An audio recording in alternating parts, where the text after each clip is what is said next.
Hello everyone, welcome to the Evangelist Garrett channel. Today we continue our discussion on secular globalization in the early 17th century. By the 1620s, groups like the Puritans were crossing the Atlantic Ocean on the Mayflower to settle a new land where they dreamed they could establish the strictly Puritan world they envisioned.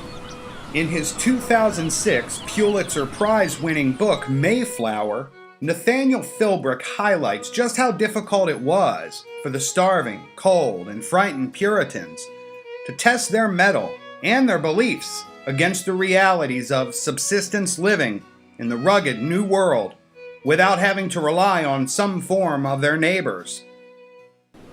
In one instance, the Puritans, cold, starving, and struggling to find a permanent place to anchor, found themselves stealing the corn buried by the local natives near a beach. Hunger outweighed their thoughts about the moral implications of taking what was not theirs. They justified their actions by being fully willing to trade their goods for the corn if only the situation arose. This justification of behaviors for survival would have a great impact on Christian theism and theology in general in North America. The writing down of rules on paper and the establishment of legal charter to live by gave new settlers their foundation.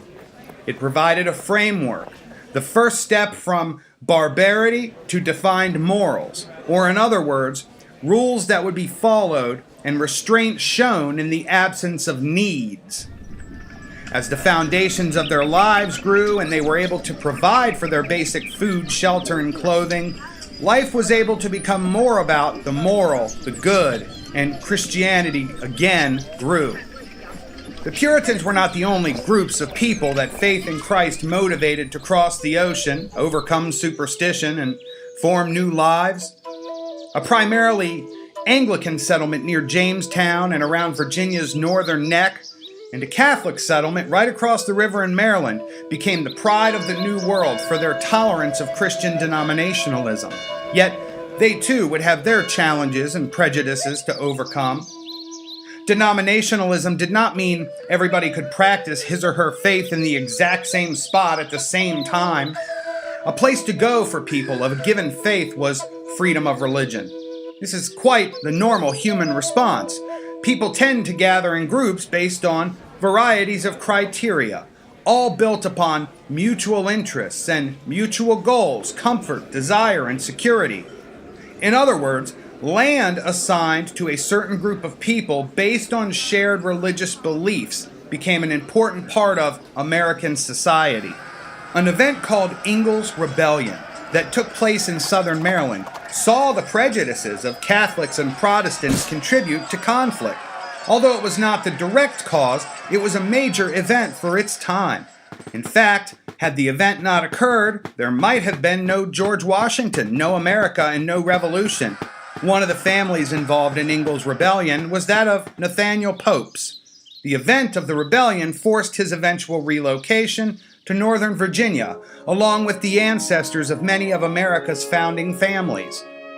Had Protestants like Pope not moved to Virginia, his daughter would not have met a tobacco trader named John Washington, who on a trading voyage in 1657 got shipwrecked essentially right in front of Pope's property. John Washington had a son named Lawrence, who had a son named Augustine, who had a son named George.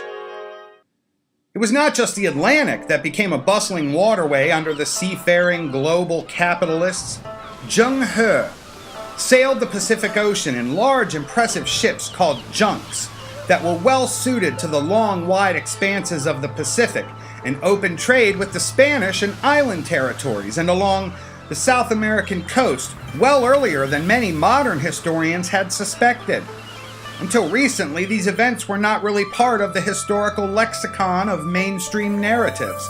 However, they feed into the bigger picture about how Christianity spread and influenced the rest of the world the way that it did. There were two major effects from 16th and 17th century globalization on the spread of Christianity. Firstly, there were reductions in superstitious beliefs as cultures integrated and more parts of the world, particularly no man's lands, were traversed. Before these explorations, strange serpents marked the maps, instilling fear in sailors and reminding them to participate in certain rituals that would protect them from the mystery leviathans of legend. Monsters that would turn out later to be perfectly normal creatures like whales or narwhals. The second major effect from the spread of globalization around the world during that time was the sense of comfort and trust that gradually increased the lowest moral common denominator. Christianity was compatible with trade and secular cultural relations, where trust and character began to define people as individuals in the West, as it had among nobles in old Europe.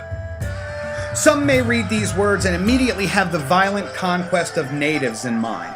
Not all behaviors represent the best forward progress of mankind or the Christian faith. However, it seems to balance with the reality that humanity did great good on one side, but on the other has always had propensities toward character defects, violence, and sin. Certainly, Christian Theism raised war to a more humane level than it had otherwise been. That is not to say war is good.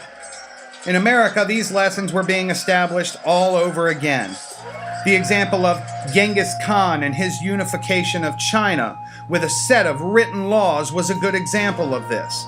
There was still remarkable violence, but the laws improved the quality of life and dignity of war, moving progressively toward periods of no war.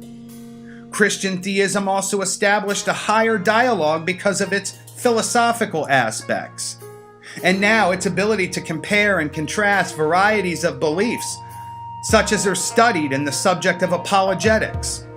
Until a century ago, no one really questioned whether or not Jesus Christ actually existed. Sure, there were questions about his divinity, but today Western higher criticism begins from the place that, while it may not say it, disproves everything in that nothing can be proven. Cynically, in that type of worldview, Occam's razor could not be used because one would question whether William of Ockham ever really existed. Because today's society compartmentalizes everything, most people assume the information they are taking in around them is reliable and is received the same way by everyone else around them. Because it is in textbooks, on television, and is a higher academic discipline that reaches into complex divisions of labor and compartmentalized professions. In other words, the astrobiologist and the paleontologist are viewing small sections of larger data, compartmentalized in such a way that critical thinking about the big picture is not the goal.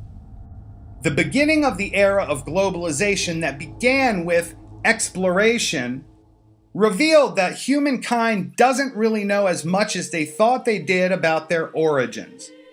For example, most assume dinosaurs to be millions and millions of years old. Well, some would be shocked to learn that the word dinosaur was never used prior to the 1840s. Before that, they were simply called dragons. Just that small fact alone causes one to revisit the compartment in one's brain where dragons are kept. One realizes that dragons only exist in the framework of mythology, but must now be taken and viewed in the context of paleontology and geology, and the science viewed in the frame of mythology or another context. The gorilla was believed to exist but was not verified until the early 20th century. Prior to that, it held the same status that Sasquatch holds to the modern world, confined to cryptozoology. Antarctica was not discovered by our civilization until 1818, yet on 13th century copies of older maps, the continent appears in accurate detail. Additionally, the Peri-Reis map from the 15th century shows parts of the continent free of ice. As recently as 1947, Admiral Richard Byrd rediscovered the iceless regions of Antarctica. It is quite the wake-up call to realize how little humanity knows about origins or admits to in mainstream narratives, even when information is readily available. For many people during the 15th, 16th, and 17th centuries and the age of exploration, new questions were raised for the individual believer. The expansion of Christian theism brought about minimum standard and balance for the average person. Thank you so much for listening. I look forward to talking to you next time. Go on over to Amazon and check out my book, Just Tell Me the Truth About Christianity, for paperback or Kindle. You can also get my book, Understanding the Holy Land Crusades. I have a book coming out July 4th on Shipwrecked in the Land of King Tobacco, the story of the first Washington immigrant to the New World. And you can also watch other videos on this channel. Hop on over to Patreon to see how just small contributions unlock videos on other subject matter that I don't put here. Thank you so much, and I look forward to talking to you next time.